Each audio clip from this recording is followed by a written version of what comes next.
Welcome to Real Estate Investing Abundance, the show for busy, fulfilled professionals like you to learn how to develop financial independence built on solid, passive real estate investments. Now, here is your host, Dr. Alan Lomax. Hello, enlightened investors. I'm your host, Dr. Alan. Delighted that you've joined us today. Are you a busy professional, passionate about the work of your calling, yet realize that even though you love what you are doing, you're exchanging your time for money? You know that if you were to lose the ability to exchange time for money, your financial well-being will be in jeopardy. If you can relate, I have great news. Steed Tucker Capital is an investment company designed for professionals to develop financial independence built on solid, passive real estate investments. Remove the anxiety of an uncertain financial future and go to steedtucker.com. Get your free one-page 10-step guide to passive real estate investing. Enlightened investors! If you're interested in transitioning from active investing to passive investing, we have the expert with us today who has gone through that process. Brian Wagers, the founder of Wagers Capital, has played an active role in the acquisition and management of over 447 units in his home state of Arkansas and a passive role in syndications in Texas and Oklahoma. He has founded Wagers Capital to help other busy professionals and entrepreneurs take advantage of the benefits of investing in apartment buildings in a passive manner. So welcome, Brian, and take us in to the show by telling us a moment in your formative years that helped to shape the person you are today.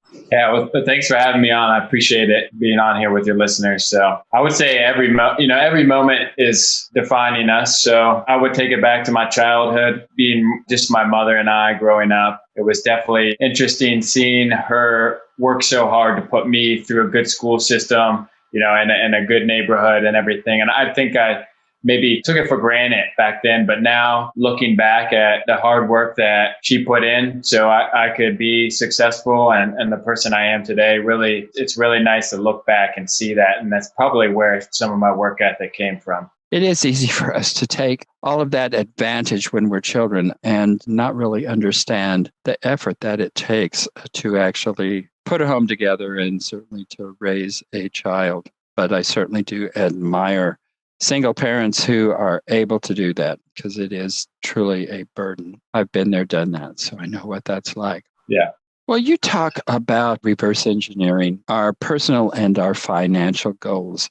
What do you mean by that, and how do we do it? Yeah, so I think reverse engineering your goals is a big step for really any goals, whether that's financial or personal development or business development, figuring out what your end goal is and working backwards from there. So, I think a lot of your listeners will relate to that, when they're trying to find their financial independence number, or some others put financial freedom number. So finding out what you need to live off a year and working out from there how much you may need to invest and how much you can compound from there. So if you want to live off of $100,000 a year, that could be a good goal of yours. And then you would reverse engineer that and see, okay, average investment for a syndication may be 6 to 8% cash on cash return. And what does that look like for your investment? Enlightened investors will be right back after this important announcement. I have a big ask that will only take a moment of your time. Ratings and reviews are the lifeblood of our podcast. So to leave a review, iPhone or other Apple iOS device users, go to Apple Podcasts or iTunes. For all you non-Apple device users, go to podchasers.com. On either platform, search for Real Estate Investing Abundance. Once found, please leave a review and a rating. Subscriptions are also vital to our show's success, so please be sure to subscribe on your favorite podcast app. It is free to subscribe, and you can unsubscribe at any time. Yeah, looking to the end goal and working backwards. Probably a lot of professionals are used to doing that because most of them have been through a college experience and they had to look towards the end of that college experience to even start out that journey. But transitioning that to the financial world is probably not something that is quite as natural and normal for many of us, because it seems like most of us really just do not have a good, solid financial education. And we oftentimes have to learn to do that on our own there. Well, how did you find your path to that secret of reverse engineering your financial independence there? Yeah. And on your point there too, I think a lot of people may get stuck in the 9 to 5 zone, and, they may not even take a step back to really think about that. They're just working day in, day out, and, maybe not have the time or the energy to really take a step back and think about that. So for me, I was working at building a book of business with my company in a sales role. It's commission sales. So really it was my own book of business. I was setting up my own customers. I put my head down for about 4 years and really was plugging away, maxing out my Roth IRA account. And I was at that point where I was making sizable income, and I wanted to do something with it. And a lot of roads either lead to the stock market or to real estate. And I looked at the stock market for a little bit. I even tried to invest in the stock market personally outside of the Roth IRA, and learned the hard way that it's very out of your control what a CEO of a company does, or what their business plan is, or how it can go up and down. So, even though you are controlling what you're investing, it's not very passive, especially if you're trying to buy into speculative stocks. So the other fork in the road was real estate, and everything led me to that. And I think a lot of people start with single family real estate, and that's where I started. You don't necessarily have to, but that was what I could grasp my head around. At the time, I knew that real estate was a wealth builder, that it's not going away, can't really go to zero like stocks can. And I dove in and bought myself a single family home. I'd been making offers for a long time, and I got it under contract and rented out. And just about as fast as I had it rented out, the economies of scale and the timeline that I really wanted to get to, that financial independence number that you talk about, it was just going to take way too long, 10 years, maybe more. And that was going to be managing it myself, no professional property management, running around to 10 different houses. So I quickly pivoted to multifamily. Everyone that I had researched, listened to on podcasts like yours or on books, and everyone had wished they went from single family to multifamily sooner. That was one of the most common themes I saw, was they wish they had stopped flipping so many houses and gotten into multifamily, or stopped doing, single family and jumped in. So I really just zoned in on multifamily and started going. And after that, I bought a 12 unit later that year into the beginning of the next year. Sold my single family house and just dove all in to multifamily. Yeah, that allure of going with single family, I guess it's because we understand it all. Most of us have had the experience of purchasing our own home, and we know that process, understand it. And getting a rental as a single family, it's just a shiny object out there that so many of us have to go through before we realize that it just isn't really going to be able to scale that without a ton of work. There are certainly people who have scaled that, and they own, there's people out there that I've talked to and visited with that own some 400, 600 single family homes. And why they'd ever want to do that, I don't know. But there certainly are people that have managed to do that and are making a fine and excellent living doing that. And then also, I have been hearing that institutional buyers are going to single family residents because the single family market is supposedly exploding in terms of single family rentals. And so a lot of institutional buyers are going to that, but they're not starting out with one or two. They're buying all of those in bulk. And then, of course, having property managers take care of those. Still not a direction I want to go, no matter how many homes you have. It's just not where I want to be. But I had to go through that single family phase and have decided it's just not where I want to be. Well, you talk about sacrificing and delaying gratification. What have you done to sacrifice and to delay gratification?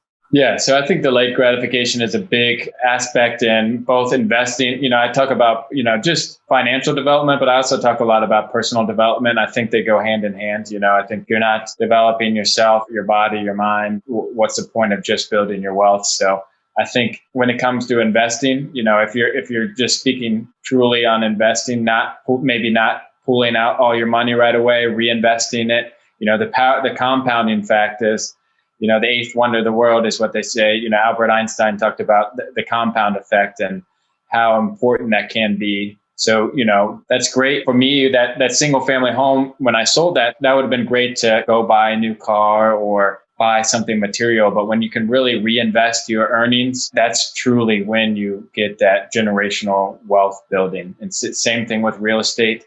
Whether you're reinvesting and saving up your W-2 earnings or the earnings from your business, whether not spending it right away and saving that up and investing that, I think is a great way. We'll be right back after a word from our sponsor. As an industry-leading, relationship-focused, design-build construction firm, Mosaic Construction has worked in many different asset classes from multifamily to retail, medical, industrial, and commercial.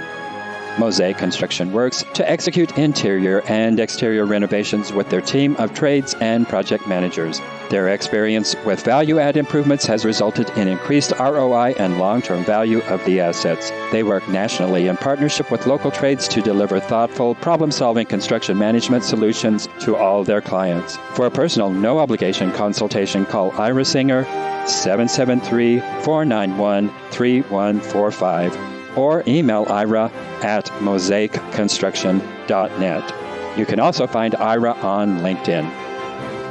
Yeah, I just recently, from another blogger and poster, he had shown a chart, and his whole thing was that your first million is the hardest to get. And he charted it out, how long it's going to take you to reach $1 million if you've got $10,000, and doing that through compounded interest. And I forgot the number of years that it was. But he compared that to compounding interest on $1 million and how quickly, once you get that first $1 million, how rapidly you can get to that second $1 million because the compounding is just multiplied.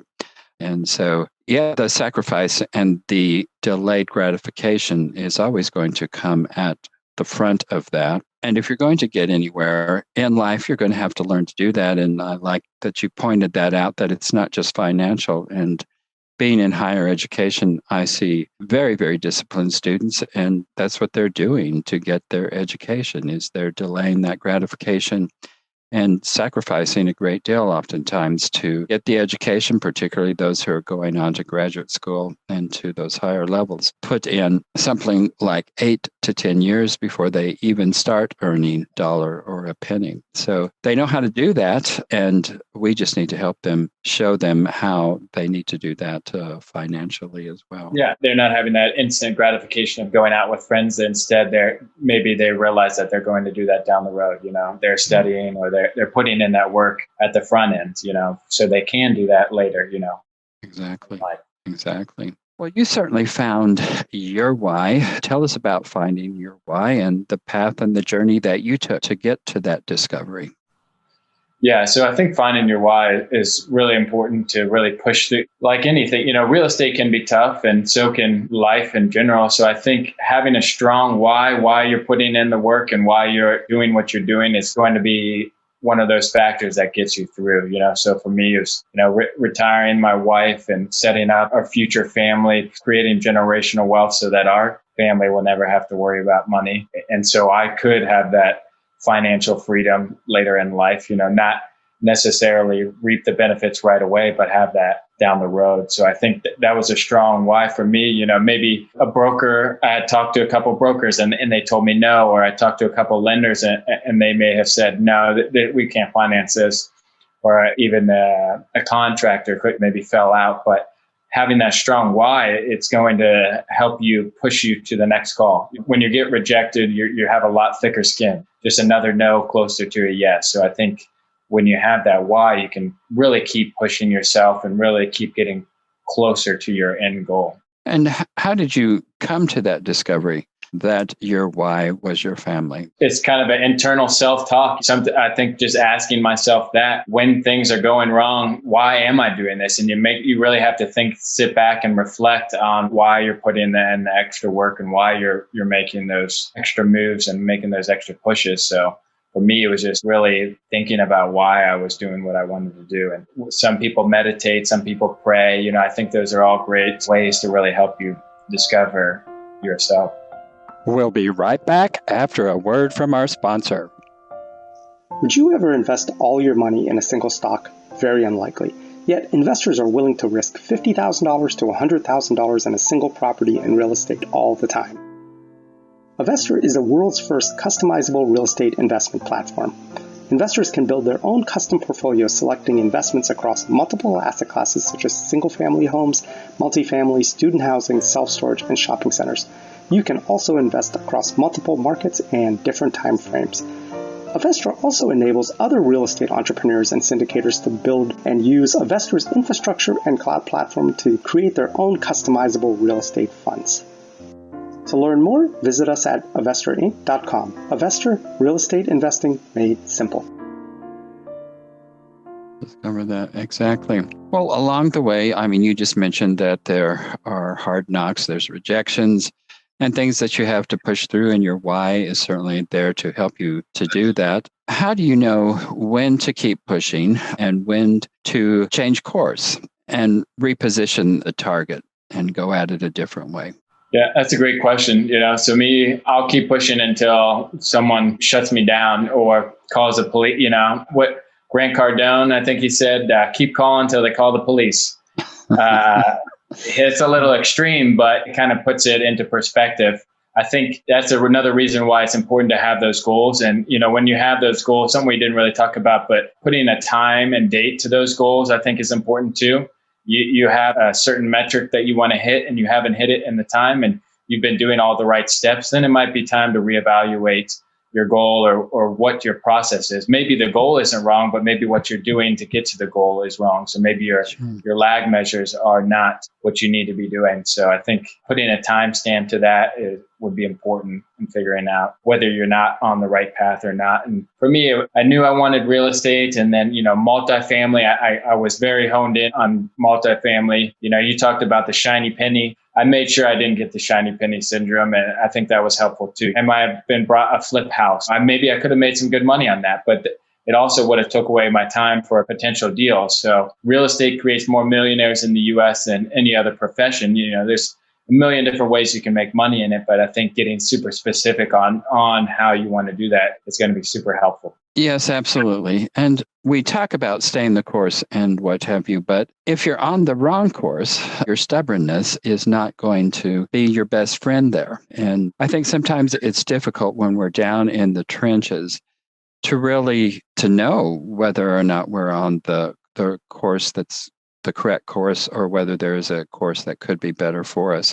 And I think people, particularly people who are starting off with the single family perspective and they just keep pushing and pushing and pushing and never look up to see that there could be a course that could be better, that could actually get them to where they need to go a little bit faster. But that happens a lot of times in life, I think, particularly for us who are more stubborn than others there. Yeah, I agree. I think, like you said, look up and see, are you getting closer to your, yes, it's important to put your head down and keep working, but you do need to look up and check yourself and check your goals. Are you getting closer to them, or you're, spinning your wheels? Yeah, exactly. Well, Brian, what do you have to offer our viewers and listeners, and how can they get in touch with you to get your offer? So I have a free ebook on helping busy professionals diversify their wealth plan. You could get that at our website, wagerscapital.com/wealth plan. So it's just a small little PDF for your listeners to go through there. And I'm sure a lot of it, some of it they've already know before, but some of it can be a refresher too. So you can reach out to me at brian@wagerscapital.com as well. Very good. Well, Brian, share with us one of your most difficult setbacks in life, and how did you come through that, and what did you learn from that? Yeah, I've definitely had some setbacks in life, and I think making sure they don't last very long. I think one was when I first got invested in the stock market. I put a lot of money in GoPro. It was a company, and their stock price went from $35 to $5, and I had no control over it. So I pivoted to the greatest thing that's happened to me, and that's real estate. So specifically multifamily real estate. I didn't sulk about it or anything. I just made an immediate action that I knew I was not going to stick around in the stock market or actively investing in the stock market. Yeah, unfortunately, I was looking into the stock market too, and I was actually just using play money to do so. But after several months of doing that, this is just not for me. I just might as well go out and bet my money on the horses. It seemed about the same to me. I mean, certainly there are people who've learned to work that, but it wasn't for me. Well, Brian, how are you putting your success as an investor and entrepreneur to work to create universal well-being and abundance for all beings? That's something we're working on. Right now, we're giving back to the SPCA Foundation in our area. And I am actually working with one of my old high school teachers on setting up something for the entrepreneurial class and speaking with some of the young entrepreneurs on how to get started and creating their own businesses. Well, excellent. Well, our last question is, imagine that you've come to the end of your life. And I ask this question because not that I hope that this happens to you soon, but we never know when that is going to happen. It could happen tomorrow because life is just that uncertain. But imagine that you have come to the end of your life, and as you lay on your deathbed, what will you look back on with your greatest sense of joy, fulfillment, and satisfaction? I think, having a positive impact on my family and my close friends, hoping that I inspired them to be the best versions of themselves. I think we all have it in us to be the best versions of ourselves, and I hope that I can inspire some people to be that. Well, Brian, it has been a pleasure having you and a delight getting to know you. Thank you so much for being on the program today. Yeah, I appreciate you having me. Thanks again. Thank you for tuning in to Real Estate Investing Abundance, brought to you by Steve Talker Capital, a company working for passionate professionals like you to develop financial independence built on solid, passive real estate investments. As part of our efforts to make the world a better place, Steve Talker Capital contributes to activities and organizations committed to better understand the equine. These endeavors attempt to enhance the human treatment of horses worldwide. Steve Talker Capital, working for a world where all creatures, great and small, flourish abundantly. For resources to develop your financial independence, connect with us at stevetalker.com.